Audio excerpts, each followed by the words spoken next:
আপনাদের সাথে শেয়ার করবো আজকে পুরীর জগন্নাথ মন্দিরে কিছু নিয়ম কানুন বা কোনটা করলে সুবিধা কোনটা করলে অসংরকম পান্ডা ছাড়াই মন্দিরে গেছি জুতো আর মোবাইল রাখতে পারবেন এবং ভীষণ সিস্টেমেটিক ওয়ে শালীনতার সীমা কখনো ছাড়াবেন না। ওয়েলকাম বন্ধুরা, তুষার টক্সের নতুন একটা ভিডিওতে সবাইকে স্বাগত জানাই। আমি এই মুহূর্তে রয়েছি পুরীতে, কারণ একের পর এক পুরীর ভিডিও আসতে চলেছে। আর এই মুহূর্তে আমি বসে রয়েছি বিকেলবেলা, একটু পরেই সানসেট হবে, সূর্য আজকের মতো টাটা বাই বাই করবে। এখানে রয়েছে আমাদের সমুদ্র। পুরী বলতে দুটো জিনিস বোঝায়, এক হচ্ছে সমুদ্র আর এক হচ্ছে জগন্নাথ। আর জগন্নাথের মানে হচ্ছে পুরীর মন্দির।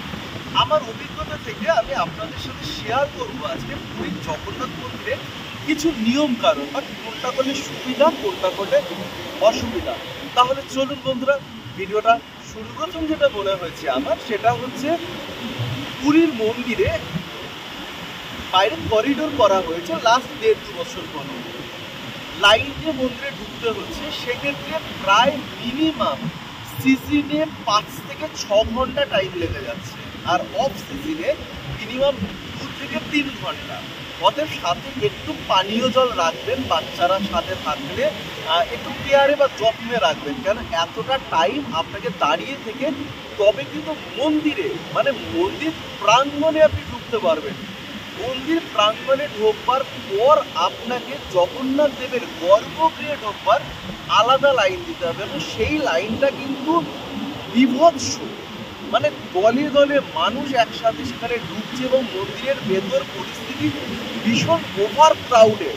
অর্থাৎ খুব সাবধানে জগন্নাথ দেবের দর্শন করবে। কথায় বলে যে জগন্নাথ দেব না চাইলে নাকি তার দর্শন হয় না, তাই আশা করি জগন্নাথ দেব সবাইকে দর্শন দেবে, কিন্তু নিজের সাবধানতা নিজের কাছে রাখবে। পুজো দেওয়ার একটা বহু প্রাচীন যে কালচার রয়েছে সেটা হচ্ছে পুরোহিত বা এরা যেটাকে বলে পান্ডাদের নিয়ে।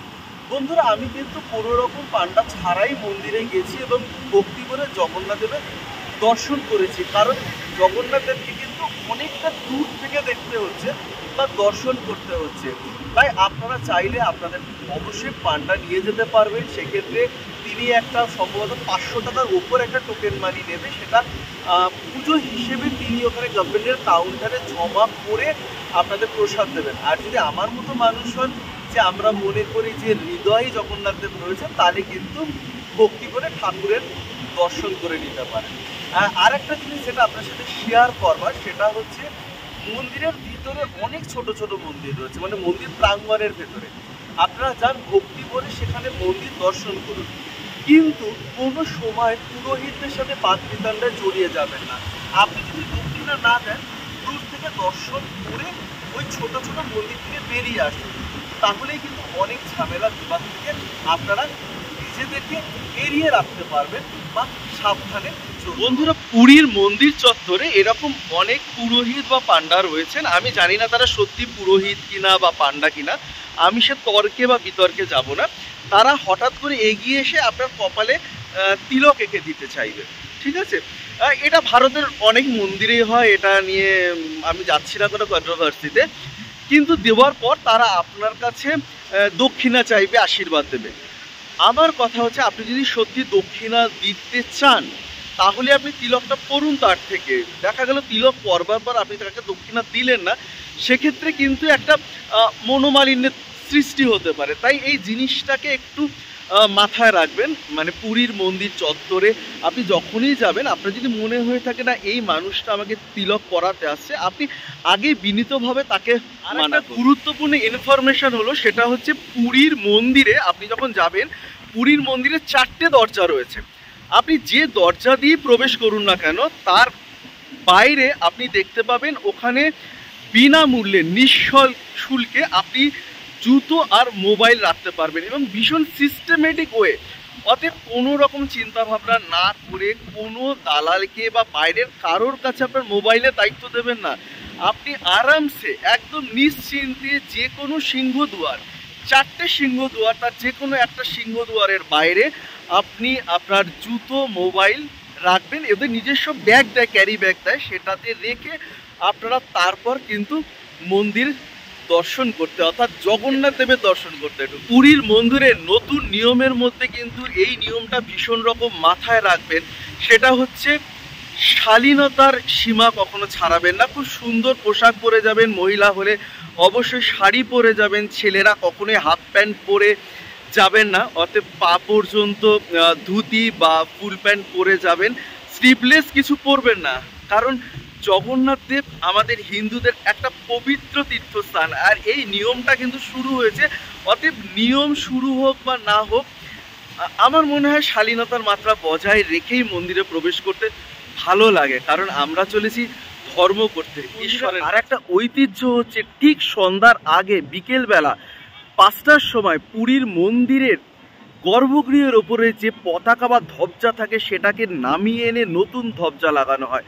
বন্ধুরা, এটা দেখবার জন্য দেশ দেশান্তর থেকে, দূর দূরান্ত থেকে পুণ্যার্থীরা আসেন। আমিও কালকে এই সুন্দর দৃশ্য উপভোগ করেছিলাম এবং হৃদয়ে জায়গা দিয়েছিলাম। আমার সেই ভিডিওটা আমার চ্যানেলে রয়েছে, আপনারা চাইলে দেখতে পারবেন সেই অভূতপূর্ব দৃশ্য আর তার সাক্ষী হতে পারবেন। তাহলে যারা মন্দিরে আসবেন তারা যদি এই দৃশ্যটাও দেখতে চান তাহলে অবশ্যই বিকেলের দিকে আসবেন। আর মন্দিরের ভিতর তো যেহেতু ক্যামেরা অ্যালাউ নয়, আপনারা যদি এই দৃশ্যটা তুলতে চান তাহলে অবশ্যই মন্দিরের বাইরে একটা সুন্দর জায়গা থেকে দূর থেকে এইটাকে ছবি তুলতে পারেন। আর যদি মনে হৃদয়ে রাখবেন তাহলে মন্দিরের ভেতরে ঢুকে এই অভূতপূর্ব ঘটনার সাক্ষী হতে পারেন। মান্যতা রয়েছে যে পুরীর মন্দিরের এই ধ্বজা যদি কোনো একদিন না বদলানো হয় তাহলে নাকি 18 বছরের জন্য পুরীর মন্দিরের দরজা বন্ধ করে দিতে। মানে আমাদের বাঙালিদের একদম হৃদয়ে থাকে পুরী, আর সারা ভারতবাসী কেন সমস্ত হিন্দুদের সনাতনীদের কাছে জগন্নাথের মানেই হচ্ছে পুরীর তীর্থভূমি। তাহলে বন্ধুরা, পুরী আসা মানে শুধু কিন্তু আমার পিছনের এই বঙ্গোপসাগর নয়, সমুদ্র নয়, এখানে জগতের নাথ থাকে। পুরী মানেই জগন্নাথ ধাম। সেই জগন্নাথ ধামে আসলে অবশ্যই নির্দ্বিধায় জগন্নাথ দেবের দর্শন করবেন। যে কোনো মন্দিরে অনেক নিয়ম কানুন থাকে, অনেক সুবিধা অসুবিধা থাকে, কিন্তু সব কিছু অতিক্রম করেই আমরা ঈশ্বরের কাছে পৌঁছাই। তাহলে বন্ধুরা, আমাদের একটাই উদ্দেশ্য জগন্নাথ দেব দর্শন, তার চরণে একবার প্রণাম জানানো। ব্লগটা ভিডিওটা শেষ করব, আমার কথা তোমাদের কথা, এই নিয়ে আমাদের কথা। আর এই সব কিছু যখন মিলে যায় ঠিক তখনই এই জগন্নাথ ধামে, এই চৈতন্য দেবের লীলা ভূমিতেই পুরী ধামেই তৈরি হয় তুষার